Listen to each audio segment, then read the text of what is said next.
Hero Alam এতদিন যা করছে সব হচ্ছে ডিসমিস। এখন হচ্ছে মিথিলা লিটনের বউ। তুমি কার বউ? লিটনের। এরা যত তাড়াতাড়ি লাঙ্গার বাতার পাল্টায় এত তাড়াতাড়ি আমনে আর আমি জামা কাপড়ও পাল্টাইতে পাই না। মানে জামা কাপড় পাল্টানোর আগে তো ডিসাইড করা লাগে, যে একটু সময় লাগে, বাইসে লওয়া লাগে যে কোনটা পরমু। এগো হ্যাঁ লাগে না, এরা একটা শাড়ি একটা ফটাস করে ধরে নিতে পারে। কয়দিন আগে হিরো এমএলকে কাইন দিয়ে একসাথ করে ফেলাইছে। আবার হ্যাঁ আগের স্বামীরও একটা রেফারেন্স আছে, হে খুব ভালো আছে। মানে দেখেন এখন আবার এই লিটনের লাগে যে ডলাডালি শুরু করছে। এককালে কোলের মধ্যে হাইন দিয়ে ভিডিও করতে আছে। মানে এখন না কোনো লাজ শরমই নাই। এরা তো ওই যে কি বলবো থার্ড ক্লাস টাইপের হয়ে যাইতেছে। দেখেন লাং পাল্টাই হেলাইছে, নতুন লাঙ্গের কোলের মধ্যে ঢুকে কয়দিন পরে দেখবেন এরকম নাচাক কথা শুরু করছে। আবার কয়দিন পরে এ লাং সাইডে আবার আর এক লাঙ্গের দ্বারা যাইবে।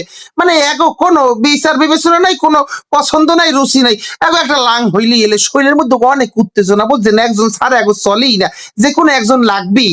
কি বলেন, তাই না?